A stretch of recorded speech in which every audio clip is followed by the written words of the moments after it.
ইলিশ মাছের ভাতে ভাপা আমার ঠাকমার হাতের বর্ষার সিজনের দারুণ একটা রেসিপি। আমরা আবার বলতাম ইলিশ মাছের বিরিয়ানি। তো তোমাদেরকে আজকে আমি ইলিশ মাছের ভাতে ভাপা রেসিপিটা শেয়ার করে দেখাবো। এখানে 700 গ্রাম ওজনের দুটো জোড়া ইলিশ নিয়ে নিয়েছি।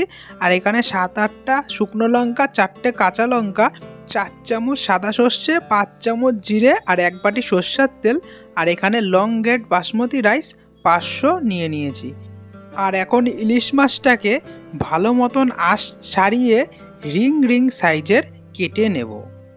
এখানে আমরা ডিম ছাড়া ইলিশ মাছ নিয়েছিলাম, কারণ ডিম ছাড়া ইলিশ মাছের পেটিটা একটু ভারী হয়, তাই খেতেও খুব টেস্ট হবে, সেই জন্য ইলিশ মাছটা ডিম ছাড়াই নিয়েছিলাম। আর এখন শুকনো খোলায় জিরে আর শুকনো লঙ্কাটা একটু ভেজে নেব।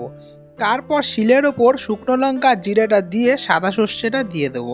সাদা সর্ষের ওপরে 1 চামচ নুন আর 1 চামচ সর্ষের তেল দিয়ে আর একটু জল দিয়ে একটা মিহি পেস্ট বানিয়ে নেব।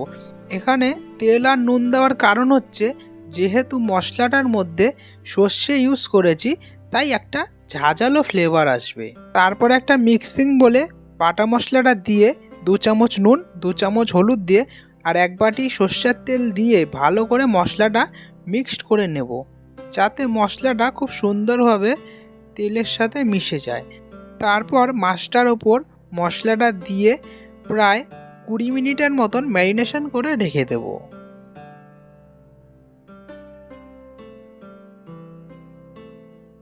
এখন রাইসটা রেডি করে নেব। রাইসটা যাতে ঝরঝরে থাকে আর লেগে না যায়, সেজন্য একটা গোটা পাতিলেবু আর 1 চামচ সাদা তেল জলের মধ্যে দিয়ে রাইসটা রেডি করে নেব।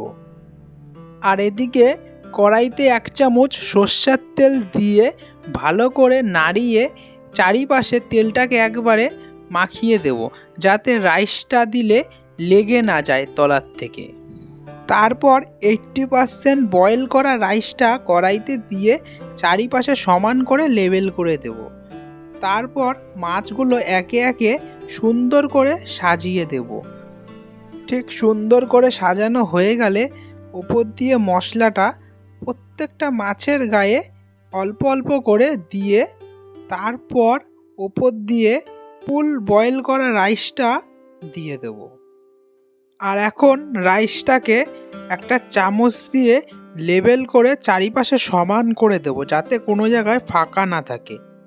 তারপর কড়াইয়ের সাইড দিয়ে 4 চামচ সর্ষের তেল আর বাটি ধোয়া জলটা দিয়ে ওপর দিয়ে 5-6টা চেরা কাঁচা লঙ্কা দিয়ে প্রায় 15 মিনিটের মতন ঢাকা দিয়ে রেখে দেব।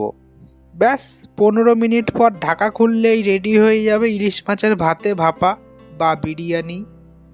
দেখতেই পাচ্ছ কত সুন্দর একটা মিষ্টি হলুদ কালার এসেছে। আমি কিন্তু এখানে কোনো ফুড কালার ইউজ করিনি। কিভাবে করেছি সেটা তো তোমরা অবশ্যই দেখেছো। তোমরা যখনই এই রেসিপিটা রেডি করবে, কড়াইয়ের নিচে রাইস, তার উপর মাছ, তার উপরে আবার রাইস।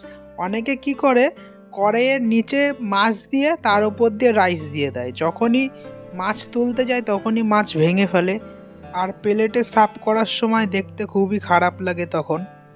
দেখতেই পাচ্ছ মাছটা কত সুন্দর সফট হয়েছে। কাঁচা লঙ্কা, সর্ষের তেল, তার সাথে ইলিশ মাছ, মানে সেন্টে পুরো মম করছে। এখন খালি মুখে তোলার পালা।